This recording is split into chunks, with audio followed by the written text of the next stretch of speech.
Suala la kujaza la sheria la gharama za uchaguzi halihusiani na upataji wa ruzuku, wala sheria ya gharama za uchaguzi haipo kumonita fedha ya ruzuku. Sheria za gharama za uchaguzi ipo kudhibiti matumizi ya fedha kupitiliza kiwango ambacho kimewekwa na sheria. Sheria hii imekuja kuweka ukomo wa matumizi ya fedha, yaani kuondoa ile dhana ya kwamba demokrasia itanunuliwa kwa fedha.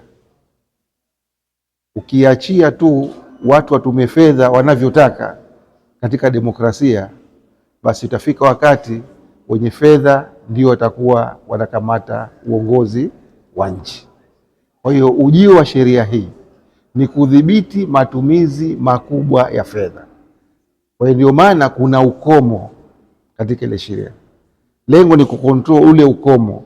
Kwenye ubunge kuna kiwango chake, kwenye nafasi ya urais kuna kiwango chake, kwenye nafasi ya udiwani kuna kiwango chake cha matumizi ya fedha. Hutakiwi kupitisha kiwango hicho ambacho kimewekwa na sheria. Sasa kuelekezwa kujaza fomu za gharama za uchaguzi, kwanza ni kukontrol matumizi. La pili, kuangalia pia vyanzo vya fedha ambavyo vyama vipata. Hizo fedha umetoa wapi? Tunajua nchi zetu hizi changa kiuchumi. Kwa hiyo kuna uwezekano kabisa ya kupokea fedha katika vyanzo ambavyo si halali. Vyanzo ambavyo pengine nia yake ni kuinunua nchi kupitia vyama vya siasa.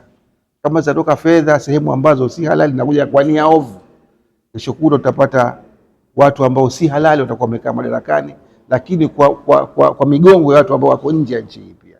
Kwa hiyo hata usalama wa nchi nao utakuwa uko matatizoni. Kwa hiyo ndio maana hizi sheria imekuja kutizama kwamba je, fedha hizi kwanza unataka kuzitumia umezitoa wapi, chanzo chake kijulikane, lakini je, umetumia kwenye nini na kwa kiwango gani? Kwa hiyo swali la ruzuku halina uhusiano kabisa na sheria hii ya gharama za uchaguzi. So whether unapata ruzuku, whether upati ruzuku, unatakiwa uoneshe matumizi, uoneshe na source yako ya income. Kwa sababu swali la ruzuku lilikuwepo wakati vyama vingi vinaanzishwa. Ruzuku zilitolewa na vyama vingi vilianzishwa pale, lakini vingine vilianzishwa kwa sababu ya kufuata hiyo ruzuku, na watu vyama vikagombana vikaparaganyika kwa sababu ya hiyo ruzuku. Baadaye ruzuku ikafanya nini? Ikaondoshwa. Sasa ni jambo jema unalozungumza kuwa na ruzuku, lakini ruzuku peke yake haitoshi ukiwezesha chama kujiendesha mpaka wakati wa uchaguzi. Peke yake ruzuku haitoshi, kwa sababu ukiangalia hata hivyo vinaopata ruzuku sio ruzuku tu ambayo ndio inasaidia kwenye kampeni, wana vyanzo vyao vingine. Ukizungumzia chama kikubwa kama Chama cha Mapinduzi, kina miradi mingi, imewekeza maeneo mengi. Kwa hiyo nakuta ruzuku ni sehemu tu ya mapato yao ya kuendesha chama, na hata kwenye kampeni huoni kama bajeti yao inategemea ruzuku, kwa sababu fedha ya ruzuku inakuja kila mwezi na itakuwa unaipata kila mwezi kutokana na mgao na uwezo wako wa chama kuwa na uwakilishi kwenye bunge au kwenye udiwani au namba ya kura za urais ambazo ulizipata. Kwa hiyo ruzuku tu peke yake sio kichecheo pia cha kwamba kuvifanya vyama viende kwenye uwanja sawa. Bado vitakuwa vina changamoto, kwa sababu wanahitaji kuendesha ofisi zao kutumia hiyo ruzuku. Wanahitaji kufanya kampeni wakati wa kampeni kutumia hiyo ruzuku.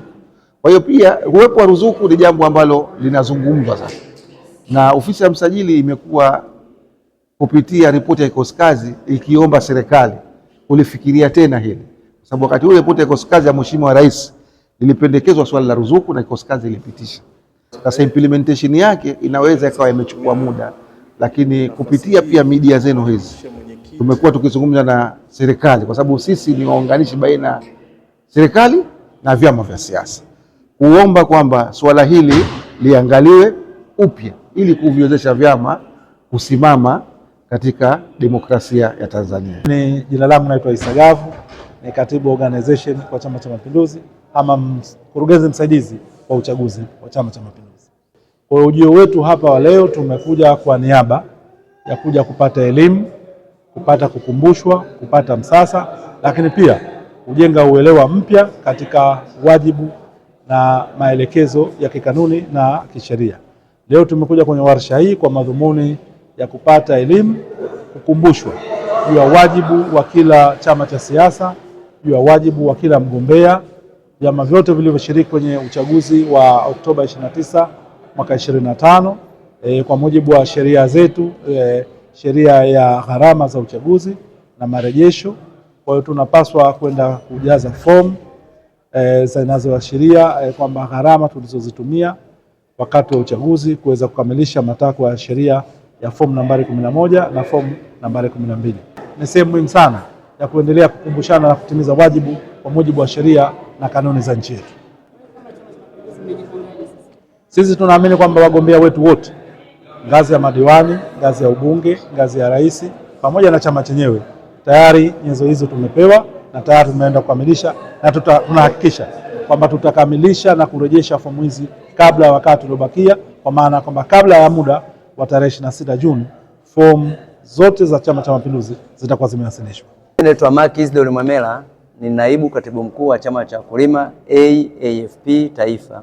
Lakini sisi kama chama cha wakulima katika gharama ya uchaguzi tumejipanga vizuri, na tangu awali, tangu tuchukue fomu za wagombea ubunge, udiwani na urais tulishajaza, lakini kwetu sisi si kitu kigeni kwetu. Kwa hiyo mimi naamini tutafanya vizuri. Tunaamini kwamba gharama za uchaguzi kwetu sisi ni simple from that. Kwa hiyo naamini kwa upande mwingine tutafanya vizuri, na siku ya mwisho tutahakikisha wagombea wote ubunge, udiwani na rais tutashirikiana kwa pamoja kuzijaza zile fomu. Siku ya mwisho tume ije itoe utaratibu wake. Ni naibu katibu mkuu wa chama cha ACT Wazalendo. Kuhusiana na gharama za uchaguzi, sote tunafahamu kwamba tumetoka kufanya uchaguzi mkuu mwaka jana, lakini moja ya sheria ambayo iliyopo ni kuweza kurudisha mrejesho wa namna gani tumetumia zile fedha katika uchaguzi.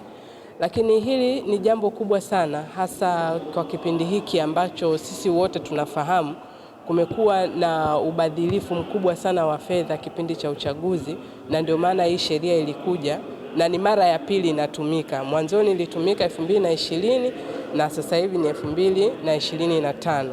Kikubwa ambacho sheria hii inataka ni kuweka usawa kwenye vyama katika matumizi ya pesa kipindi cha uchaguzi, ili wale ambao wana fedha nyingi wasiweze kutumia fedha hizo vile ambavyo wao wanataka. Na ndio maana kuliwekwa kikomo cha kuweza kuhakikisha kwamba kama unagombea jimbo fulani kuna ukomo wake wa kutumia fedha fulani. Kama unagombea kata pia kulikuwa na kikomo, kama unagombea urais pia kulikuwa na kikomo. Kwa hiyo hii ilisaidia sana kwa watu ambao walikuwa wakitumia fedha nyingi kipindi cha uchaguzi kuhalaghai hata wananchi au kutoa rushwa, wasiweze kutumia fedha hizo. Na hii ilisaidia pia vile vyama vingine vidogo waweze pia kuwa kwenye mstari mmoja na hivi vyama vikubwa.